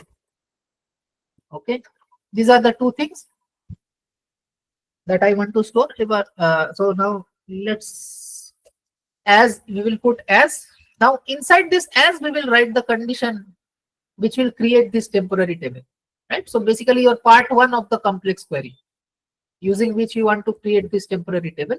So here it will be just select start from, no, sorry, not start. Since I'm creating the temp table using this query, therefore obviously the fields that I have given into the temp table must correspond to the select field of the query that I'm writing. So since I'm only taking F name and department code, these two fields, so I will only select those two fields in the query. So select faculty underscore F name, comma, department code is department code. Keep one thing in mind, this is a temporary table and therefore the attributes name is in my hand, whatever name I want to give. But inside the select, since I'm picking the value from the original table, the attribute that I'm using should be the one which I have placed over here only those attributes, but the name should be according to the table name which is really there in the table. So department code from faculty, where I said gender, right? So gender equal to, what is the list?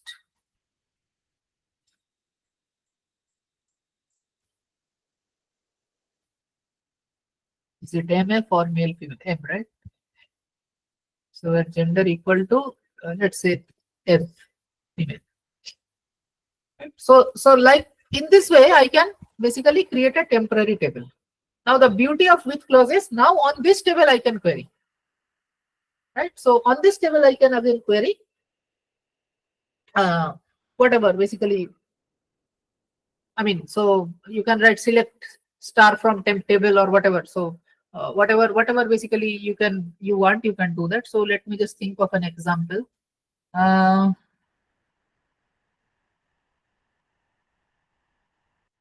Chalo, so let's select. I don't know why I'm not getting any beautiful example in my mind. Select F name, or let's say select DPT code from temp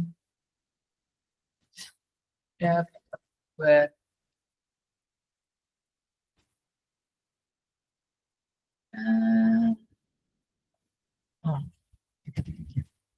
chalo, normal order way. I'm not able to think of very difficult question now, but what I'm trying to say is this is what you can do. So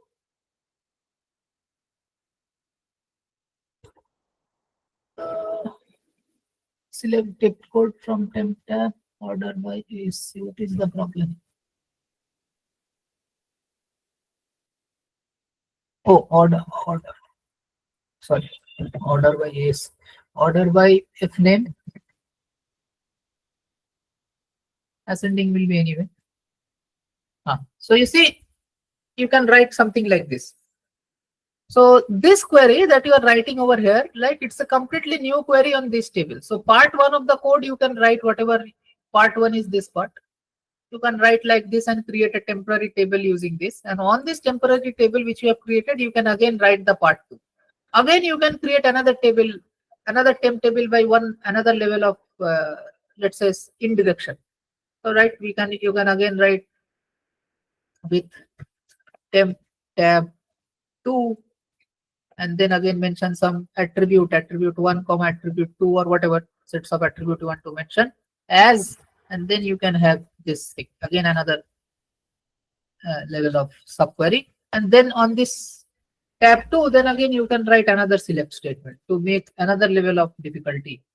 Right, so this is very helpful. I am telling you this will be very helpful if you write some difficult questions in your exam. So break it into part by part, add each level of difficulty one by one by having these temporary tables.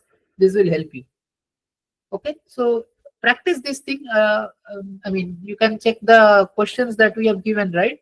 You can, if you want to practice, you can use this thing. You can use this way of solving question or multiple question which you have solved in a different way. So you feel that this is much easier to think. Okay, fine. So there is no specific, you guys have already familiar with SQL. We are in week, and towards the end of the course. So yeah, any specific part if you want to ask, you can ask. Otherwise, then we will close the session. These are the two things I wanted to discuss: the with tab and with clause and the correlated query.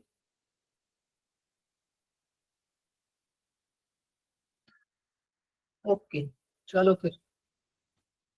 No doubt.